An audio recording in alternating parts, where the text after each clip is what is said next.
यसको सास लास्ट गनाउँछ कसम भनेको आक्सिडोनाको सास लास्टै गनाउँछ भने किस नखाउ ल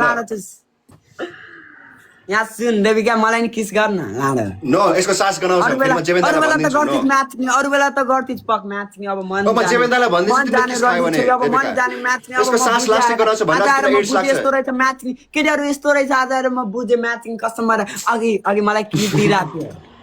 ओ त मेरो साथी एक्का आज तेरो स्मृति हैन धेरै बोलिस यो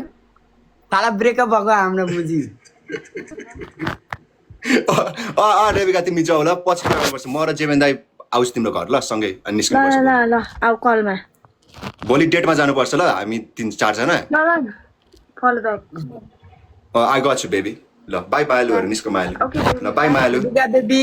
नजाऊ न निस्क सास गनाए यसको चाँडै निस्क सास गनाए रन्डीको छोरा आडा चुस म्याचिङ नि भालु छी कस्तो सास गनाए तेरो मुजी कलवा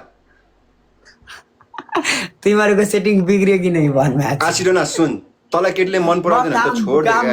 तलाई केटीले भाउ दिदैन त छोड दे लामो तलाई केटीले भाउ दिदैन त छोड दे मुजी किन बोल्न गइराछस् केटीसँग त्यो केटीले तलाई मनै पराउँदैन त किन बोलिराछस् त्यो केटीसँग कलवा मुजी मैले जाने मुजी मलाई मन पराउँछ प्राइभेटमा तलाई थाहा छैन प्राइभेटमा मन पराउनु हुन्छ पब्लिकमा भन्दिहाल बॉयफ्रेन्ड जेवेन्दाई भनेर सोचिरहेको बॉयफ्रेन्ड प्रधान मजाक गरेछ त्यो प्राइभेटमा मलाई माया गर्छ तलाई थाहै छ त्यो मजाक हो कि के हो मलाई थाहा छैन तर मेरो अगाडि उसले भन्यो प्रधान मन पर्छ जेवेन मन पर्छ अब मलाई थाहा छैन के हो तँलाई त गाडे देखाइदियो कतिवटा मायालु हो मेरो मायालु त तिमी अन्त बेबी फिमी अनुष्का